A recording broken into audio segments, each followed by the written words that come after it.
ஒரு நடுத்தர வயதுள்ள மனிதர் வறுமையின் காரணமா அன்றாட வருமானம் இல்லாம சாப்பாட்டுக்குள்ள இல்லாம ரொம்ப கஷ்டப்படுற குடும்பத்தை ஓட்டவே முடியல. சரி என்ன பண்ணலாம்னு யோசிச்சுட்டு இருக்கும்போது அந்த நேரம் மரம் வெட்ட ஆள் வேணும்னு கூப்பிடுறாங்க.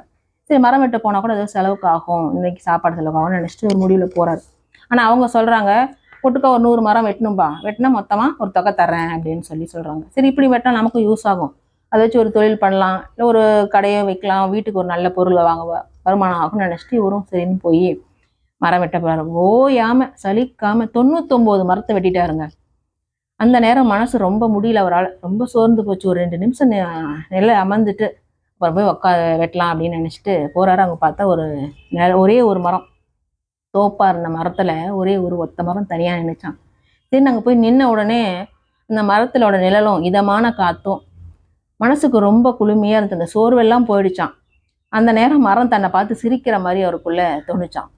ஒத்தையா இருந்த என்ன, தோப்பா இருந்த என்ன தனி மரம் ஆக்கிட்ட, இருந்தாலும் என்னோட குணம் மாறாம நான் என்னைக்குமே ஒரே மாதிரி தான் இருப்பேன், இயற்கை என்னைக்கும் துரோகம் பண்ணாது, என்னுடைய வேலையான நிழலையும் சரி இதமான காத்தையும் சரி நல்ல ஆக்சிஜனும் கொடுத்துக்கிட்டு தான் இருப்பேன், நீங்க வேணா உங்க தேவைக்காக உங்க குணத்தை மாத்திக்கலாம் அப்படின்ட்டு சொல்ற மாதிரி ஒரு மனசுக்கு பட்டுச்சான்.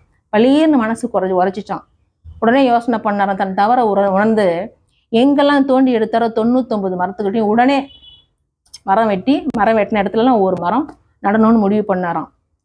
இதுல இருந்து என்ன தெரியுது அப்படின்னா, இயற்கை ஒவ்வொருத்தருக்கும் ஒரு வாய்ப்பு கொடுக்குதுங்க. நீங்க என்ன தவறு செய்தாலும் உடனே அதை திருத்திக்க ஒரு வாய்ப்பு கொடுக்குது. அந்த வாய்ப்பை பயன்படுத்தி வாழ்ந்தோம்னா நம்மளோட பாக்கியசாலி புத்திசாலி யாருமே இல்லை. அதை யாரும் பயன்படுத்திக்காதான் அடுத்தடுத்து தவறுகளை செஞ்சுக்கிட்டே போறோம். தவறு திருத்தத்துக்கு இயற்கை என்னைக்கு ஒரு வாய்ப்பு கொடுக்குது, அதை பயன்படுத்திக்கோங்க. இந்த வீடியோ பற்றி உங்களோட கருத்துக்களை மறக்காம கமெண்ட்ல சொல்லுங்க. லைக் பண்ணுங்க, சப்ஸ்கிரைப் பண்ணுங்க.